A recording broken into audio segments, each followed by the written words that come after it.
विद्यार्थी मित्र, आज आपण आपल्या मराठीच्या व्याकरणामधील महत्त्वपूर्ण घटकाचा अभ्यास करणार आहोत। तो घटक म्हणजे विराम चिन्हे व इतर चिन्हे। मराठी भाषेच्या अभ्यासाच्या दृष्टिकोनातून या विराम चिन्हांना अतिशय महत्त्व आहे। त्याचबरोबर स्पर्धा परीक्षेसाठी सुद्धा आणि प्रत्येक वर्गासाठी या विराम चिन्हांचा अभ्यास आपल्याला असणं अतिशय आवश्यक आहे। त्या दृष्टिकोनातून आपल्या भाषेमध्ये कोणकोणत्या प्रकारची विरामचिन्हे वापरली जातात ते आपण अभ्यासणार आहोत। खरं म्हणजे आपण ज्यावेळेस बोलत असतो त्यावेळेस अधूनमधून थांबत असतो। या थांबण्याच्या क्रियेला विराम असं म्हटलं जातं। विराम म्हणजे थांबणे। आपण जे वाक्य उच्चारतो ते सलग सारखे नसतात। त्याचबरोबर कधी कधी आपल्याला प्रश्न विचारायचा असतो, कधी कधी साधं विधान असतं, कधी कधी आपल्याला आपल्या मनातील भावना, आश्चर्य असेल, तिरस्कार असेल, या व्यक्त करायच्या असतात। म्हणून हे जे आपण बोलतो, या बोललेलं लिहून दाखवण्यासाठी वेगवेगळ्या प्रकारची चिन्ह आपल्या भाषेमध्ये वापरली जातात। कधी कधी बोलताना आपलं विधान अपूर्ण राहिलेलं असतं, तर अशा प्रकारे आपण कमी अधिक वेळ थांबत असतो। कधी कधी आवाजाचा चढ उतारपणा आपण करत असतो। वेळोवेळी हा घ्यावा लागणारा जो विराम आहे, हा वेगवेगळ्या चिन्हांच्या साहाय्याने आपल्या भाषेमध्ये लिहून दाखवला जातो। त्यांनाच विरामचिन्ह असं म्हटलं जातं। ही विरामचिन्ह जर आपल्या लेखनात नसली तर वाक्य कुठं सुरू झालं, कुठं संपलं, ते वाक्य कशा प्रकारे उच्चारायचं हेच मुळात आपल्याला समजणार नाही। म्हणून योग्य विरामचिन्हांचा वापर कुठे आणि केव्हा करायचा, कसा करायचा, याची कल्पना आपल्याला अवश्य असली पाहिजे। ही विरामचिन्ह दोन प्रकारची आहेत। एक अर्थबोध करणारी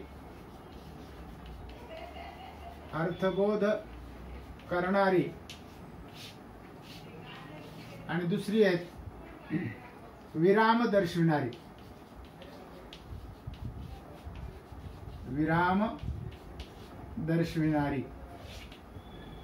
या दोन्हींचाही अभ्यास आपल्याला या ठिकाणी करायचा। आपल्या लेखनामध्ये वारंवार येणारी जी विरामचिन्ह आहेत, ही कोणती आहेत, तिचा वापर केव्हा आणि कसा केला जातो, म्हणून व्याकरणाच्या दृष्टिकोनातून, शुद्ध लेखनाच्या दृष्टिकोनातून या विरामचिन्हांना अतिशय महत्त्व आहे। त्याचा आपल्याला योग्य असा वापर करता आला पाहिजे। त्या चिन्हातील सुरुवातीला आपण ही विरामचिन्हांचा अभ्यास करूया। पहिलं चिन्ह आहे पूर्णविराम। आपल्या भाषेमध्ये सगळ्यात जास्त प्रमाणात वापरलं जातं ते म्हणजे पूर्णविराम। हे चिन्ह अशा प्रकारे, ज्याला आपण मराठीमध्ये पूर्णविराम म्हणतो, इंग्रजीमध्ये फुल स्टॉप असं आपण म्हणतो। त्याचा वापर साधारणपणे दोन वेळेला केला जातो। एक म्हणजे विधान किंवा वाक्य पूर्ण झालं हे दर्शवण्यासाठी। एखादं विधान किंवा वाक्य पूर्ण झालं, उदाहरणार्थ राम घरी गेला, राम घरी गेला। वाक्याच्या शेवटी हे चिन्ह असं वापरलं जातं, साधा फुलस्टॉप दिला जातो। म्हणून पूर्णविराम हे चिन्ह सगळ्यात अधिक वेळेला आपल्या मराठी भाषेमध्ये वापरलं जातं। दुसऱ्या प्रकारे त्याचा वापर होतो ते म्हणजे शब्दांचं संक्षिप्त रूप दर्शवण्यासाठी। संक्षिप्त रूप, शॉर्ट फॉर्म त्याला आपण म्हणतो। संक्षिप्त रूप. उदाहरणार्थ बघा, संक्षेप दाखवण्यासाठी उदाहरणार्थ आपलं नाव असेल, उदाहरणार्थ विभा शिरवाडकर, विभा शिरवाडकर बघा, किंवा पु ल देशपांडे, पु ल देशपांडे. हे शब्दाचे संक्षेप रूप त्या ठिकाणी दाखवण्यासाठी हे विरामचिन्ह वापरलं जातं. किंवा त्या ठिकाणी आपल्या ज्या पदव्या आहेत त्या पदव्या सुद्धा संक्षिप्त रूपामध्ये दाखवल्या जातात. उदाहरणार्थ MA BEd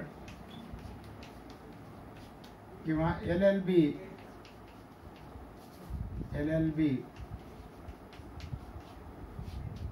किंवा BSc. कुठल्याही पदवीच्या नंतर त्याचे शॉर्ट फॉर्म संक्षिप्त रूप दाखवण्यासाठी हे पहिलं चिन्ह वापरलं जातं, ते म्हणजे पूर्णविराम किंवा फुल स्टॉप. दुसरं चिन्ह वापरलं जातं नंबर 2, ते म्हणजे अर्धविराम. अर्धविराम याचं नावच आहे अर्धविराम. हे अशा प्रकारे चिन्ह वापरलं जातं. फार छोट्या स्वरूपामध्ये ते लिहिलं जातं आणि अक्षराच्या खाली लिहिण्याची पद्धत आहे. ही केव्हा वापरलं जातं बघा, 2 छोटी वाक्य उभयान्वयी अव्ययांनी जोडली असतात. 2 छोटी वाक्य उभयान्वयी अव्ययांनी जोडली असतात. उदाहरणार्थ बघा, उभयान्वयी अव्यय, उभयान्वयी अव्यय कोणकोणते आहेत? आणि, व, पण, परंतु, वा, अथवा, किंवा, जरी, तरी, जसे, जसे, तसे. शब्दाच्या जातीतील ही एक प्रकार आहे जातीचा. नाम, सर्वनाम, विशेषण, क्रियापद, क्रियाविशेषण, त्यानंतर शब्दयोगी, उभयान्वयी आणि केवल प्रयोगी. शब्दाच्या 8 जाती. उभय म्हणजे 2, अन्वय म्हणजे संबंध. 2 किंवा अधिक शब्दांचा संबंध दर्शवणाऱ्या शब्दाला उभयान्वयी अव्यय म्हटलं जातं. ते बघ एवढे ते. आणि, व, पण, परंतु, वा, अथवा, किंवा, जरी, तरी, जसे, तसे. हे शब्द वाक्यामध्ये वापरले आपण, त्याच्या अगोदर हे अर्धविराम हे चिन्ह वापरलं जातं. उदाहरणार्थ, ढग खूप गरजत होते पण पाऊस पडला नाही. बघा, ढग खूप गरजत होते, अर्धविराम द्यायचा, पण पाऊस पडला नाही, पण पाऊस पडला नाही. बघा, या वाक्यामध्ये पण हे जे आहे हे अर्धविराम उभयान्वयी अव्यय आपण वापरलं, त्याच्यापूर्वी अर्धविराम चिन्ह दिलेलं आहे. शेवटी पूर्णविराम द्यायचा वाक्य संपल्यानंतर. तर अशा प्रकारे हे अर्धविराम चिन्ह वापरलं जातं. तिसरं चिन्ह स्वल्पविराम. स्वल्पविराम, स्वल्पविराम, स्वल्पविराम याला आपण कॉमा असं म्हणतो. अर्धविरामला इंग्रजीमध्ये सेमिकोलॉन असं म्हटलं जातं. तर स्वल्पविराम हे चिन्ह 2 प्रकारे वापरता येतं. एकाच जातीचे अनेक शब्द लागोपाठ आल्यास, एकाच जातीचे अनेक शब्द लागोपाठ आल्यास. उदाहरणार्थ बघा, अभ्यासू, हुशार, अभ्यासू, हुशार, खेळकर, खेळकर, मुले, सर्वांना आवडतात, सर्वांना आवडतात. बघा इथे एकाच जातीचे शब्द वापरले, आपण विशेषण वापरले. तर अशा प्रकारे हे चिन्ह वापरलं जातं. दुसरा याचा वापर होतो तो म्हणजे संबोधन दर्शविताना. संबोधन दर्शविताना, संबोधन म्हणजे हाक मारणे. एखाद्याला जर हाक मारायचं असेल आणि ते जर लिहून दाखवायचं असेल तर आपल्याला हे चिन्ह वापरता येते. उदाहरणार्थ राम कॉमा इकडे ए, इकडे ए, शेवटी पूर्णविराम. त्याला हाक मारलेले. एखाद्याला संबोधन दर्शवायचं आहे, हाक मारायचं आहे, तर स्वल्पविराम या चिन्हाचा वापर होतो. चौथ्या प्रकारचं चिन्ह आहे अपूर्ण विराम. अपूर्ण विराम, अपूर्ण विराम किंवा याला उपपूर्ण विराम असंही म्हटलं जातं. उपपूर्ण विराम हे चिन्ह कशा प्रकारे बघा, एकाखाली एक दोन टिंब अशा प्रकारे छोटेसे दिले जातात. त्याला अपूर्ण विराम म्हटलं जातं. उदाहरणार्थ बघा, वाक्याच्या शेवटी तपशील द्यावायचा असल्यास, तपशील म्हणजे त्या संदर्भात, त्या वाक्याच्या संदर्भात इतर काही माहिती द्यायची. तपशील, वाक्याच्या शेवटी तपशील द्यायचा असल्यास, उदाहरणार्थ पुढील क्रमांकाचे विद्यार्थी उत्तीर्ण झाले. पुढील क्रमांकाचे विद्यार्थी उत्तीर्ण झाले.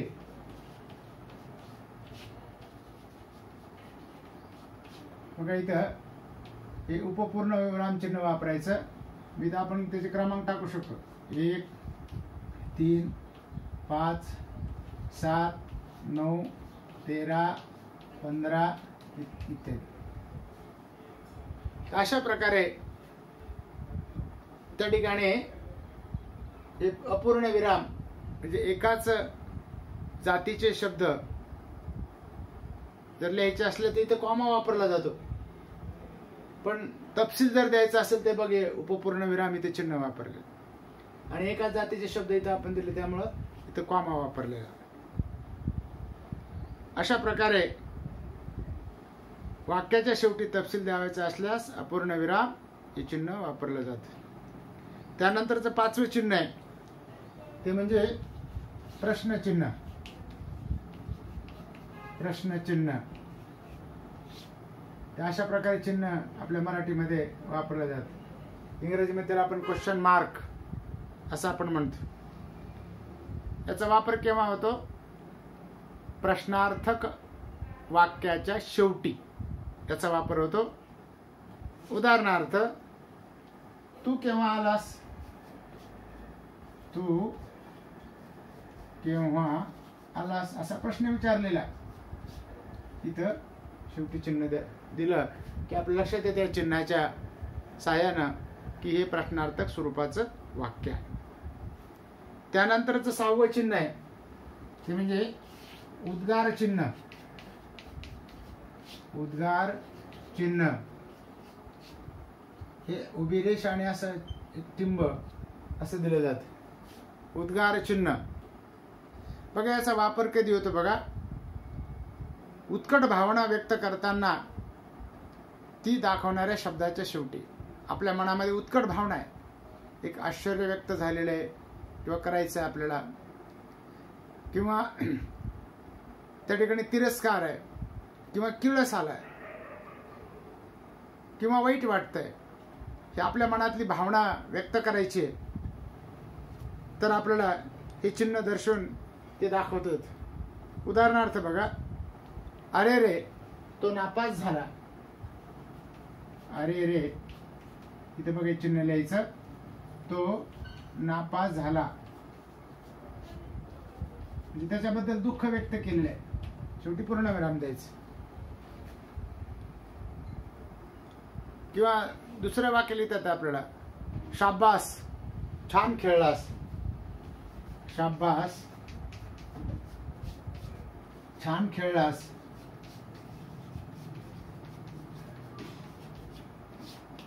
शेवटी पूर्णविराम. तर अशा प्रकारे हे उद्गारवाचक चिन्ह आपल्याला देता येतं. त्यानंतर बघा 7वं चिन्ह आहे अवतरण चिन्ह. अवतरण चिन्ह, अवतरण चिन्हे ही 2 प्रकारची म्हणून त्याला चिन्हे म्हटलेले. एक दुहेरी अवतरण चिन्ह आणि दुसरे आहेत एकेरी अवतरण चिन्ह. एकेरी दिले जाते. तर दोन्हीचा वापर केव्हा होतो ते आपण बघूया. अगोदर दुहेरी अवतरण चिन्ह, बोलणाऱ्याचे तोंडचे शब्द दर्शवण्यासाठी. एखादा व्यक्ती बोलला आणि त्याचे शब्द आपल्याला जसेच तसे लिहून दाखवायचे. उदाहरणार्थ, तो म्हणाला, तो म्हणाला, इथे कॉमा द्यायचा किंवा स्वल्पविराम अवतरण चिन्हामध्ये लिहायचं. मी येईन, पूर्णविराम द्यायचं. दुहेरी अवतरण चिन्ह बंद करायचं. जे त्याच्या तोंडच्या शब्दात मी येईन असं तो बोललेला आहे. म्हणजे बोलणाऱ्याच्या तोंडचे शब्द जसे तसे लिहून दाखवण्यासाठी या दुहेरी अवतरण चिन्हाचा वापर केला जातो. त्यानंतर दुसरं जे चिन्ह आहे एकेरी अवतरण चिन्ह. एखाद्या शब्दावर जोर द्यायचा असल्यास, भर द्यायचा असल्यास किंवा दुसऱ्याचं मत अप्रत्यक्षपणे दाखवायचं असल्यास. उदाहरणार्थ, मूलध्वनींना वर्ण असे म्हणतात. मूलध्वनींना वर्ण असे म्हणतात. ही वर्णाची व्याख्या आहे. समजा मराठी भाषेतील वर्णमाळा अ आ इ पासून ते यर ल व ष पर्यंत. इथं बघा वर्ण हे या शब्दावर आपल्याला भर द्यायचा आहे.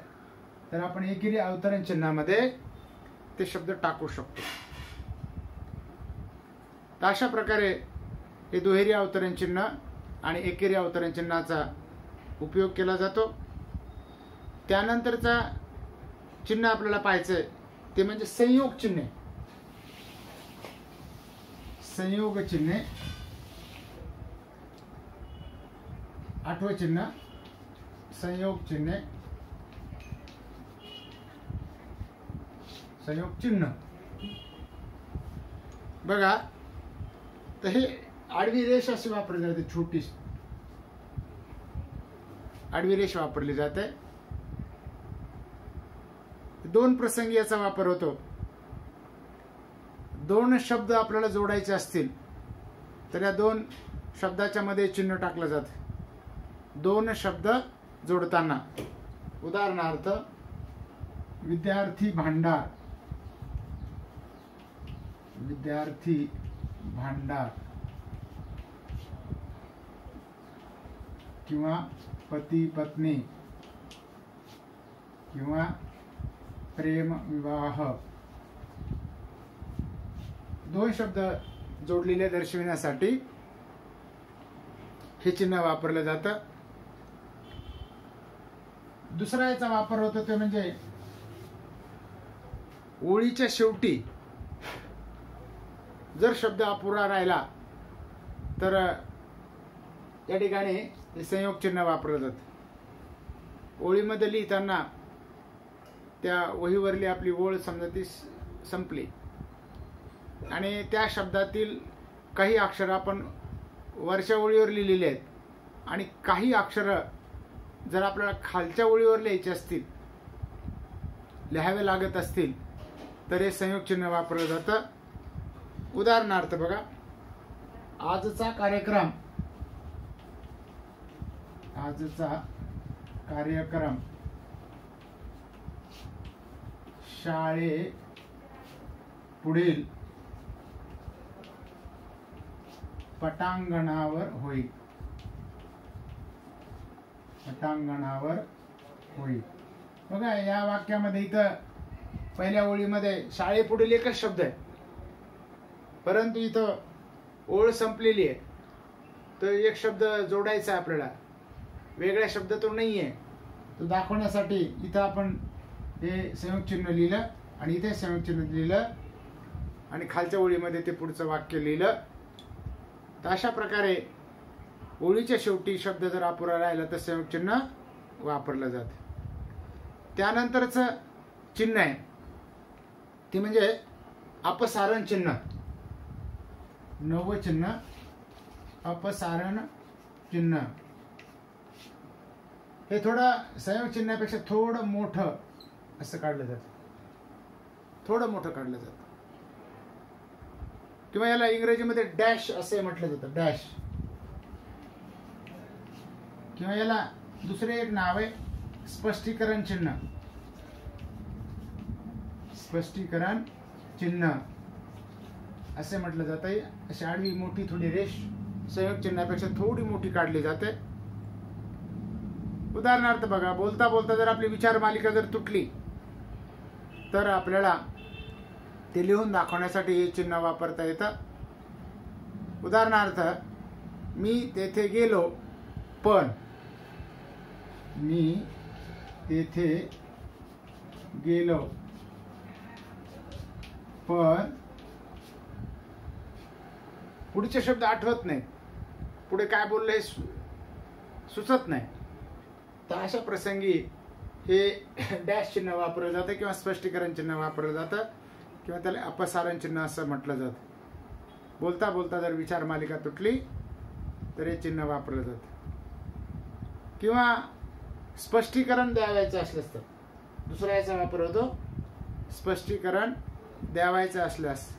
उदाहरणार्थ, तो मुलगा, बघा उदाहरण, तो मुलगा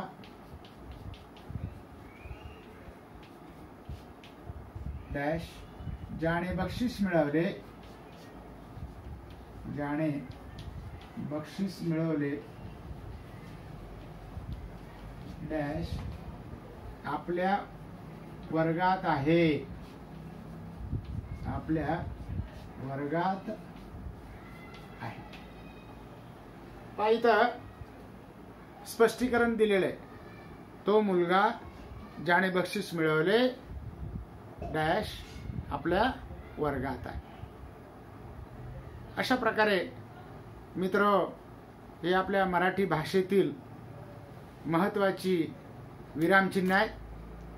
पुढच्या तासामध्ये आपण मराठी भाषेमधील इतर चिन्हांचा, अर्थबोध करणाऱ्या काही चिन्हांचाही विचार करणार आहोत.